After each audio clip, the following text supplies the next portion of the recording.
ఆడబిడ్డల్ని ఆర్టీసీలో బస్సుల్లో ఉచిత ప్రయాణమే కాదు 1000 ఆర్టీసీ బస్సులకు యజమానులను చేసినాం.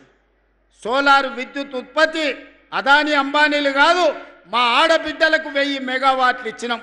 హైటెక్ సిటీ పక్కన 1000 కోట్ల రూపాయల స్థలాన్ని ఇచ్చి మా ఆడబిడ్డలు తయారు చేసే వస్తువులను ఈరోజు హైటెక్ సిటీ పక్కన అమ్మే విధంగా అంతర్జాతీయ మార్కెట్ ఈరోజు మనం కల్పించినాం. ఇవన్నీ సంక్షేమం ఒక ఎత్తు. సంక్షేమం గురించి మా మిత్రులు పట్టి విక్రమార్క గారు చెప్పినారు. ఇవాళ ఈ వేదిక మీద నుంచి 4-5 విషయాలు నేను స్పష్టంగా చెప్పదలుచుకున్నా. మా మిత్రులు కొన్ని విషయాలు మాట్లాడారు. కొన్ని మండలాలు, రెవెన్యూ డివిజన్లు లేకపోతే జిల్లాల గురించి కేంద్ర ప్రభుత్వం మండలాల సరిహద్దులు కానీ, రెవెన్యూ డివిజన్ల సరిహద్దులు కానీ, జిల్లా సరిహద్దులు మార్చొద్దని కేంద్ర ప్రభుత్వం ఆదేశాలు ఇచ్చింది.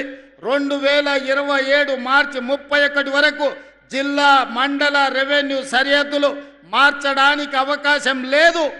ఆ తర్వాత ప్రభుత్వం ఒక జ్యుడిషియల్ కమిషన్ వేసి ఇలాంటి సమస్యలన్నిటిని కూడా ఆ కమిషన్కి ఇచ్చి బోత్ ప్రాంతం రెవెన్యూ డివిజన్గా మార్చాలని మిత్రులు అడిగినారు కదా.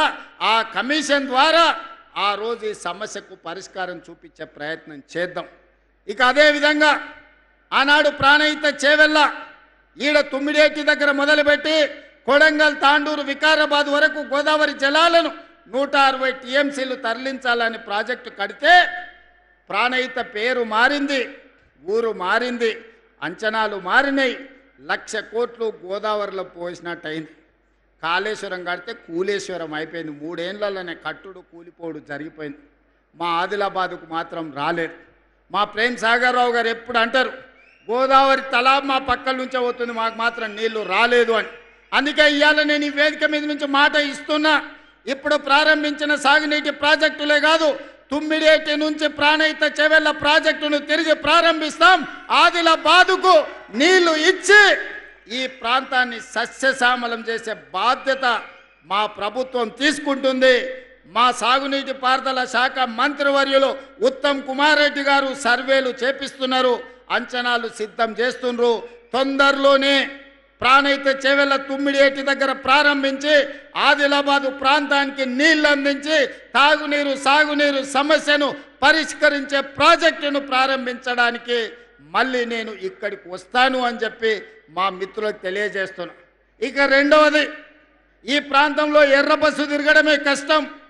మా పాయల శంకర్, మా ఎంపీ నగేష్ గారు, ఈ ప్రాంతంలో ఉండే మా నాయకులు అన్న హైదరాబాద్కే ఎయిర్పోర్టా, ఆదిలాబాద్కి ఎయిర్పోర్ట్ అక్కర్లేదా అని ఈరోజు కేంద్ర ప్రభుత్వంతో, మోడీ గారితో మాట్లాడినాం, రామ్మోహన్ నాయుడు గారితో మాట్లాడినాం, రాజ్నాథ్ సింగ్ గారితో మాట్లాడినాం.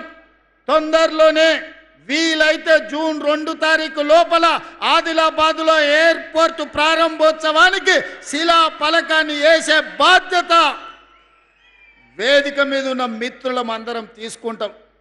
మరి ఎయిర్పోర్ట్ వస్తే మరి అది నడవాలంటే కూడా మనకు ప్యాసింజర్లు ఉండాలి కదా.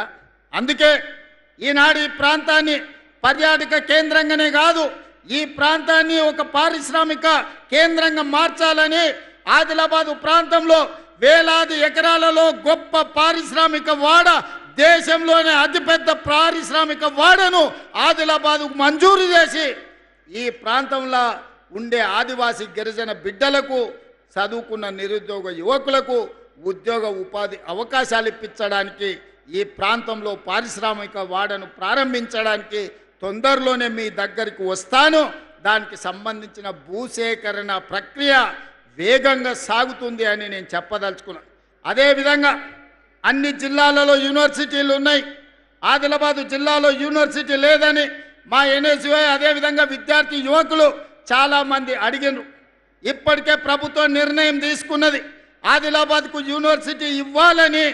ఆ యూనివర్సిటీకి సంబంధించిన భూసేకరణ, దానికి సంబంధించిన విషయాలతోని తొందరలోనే ఆదిలాబాద్కు యూనివర్సిటీ ఇవ్వడమే కాదు, ప్రారంభోత్సవ కార్యక్రమానికి ఈ ప్రాంతానికి నేను వస్తానని నేను తెలియజేయదలుచుకున్నాను.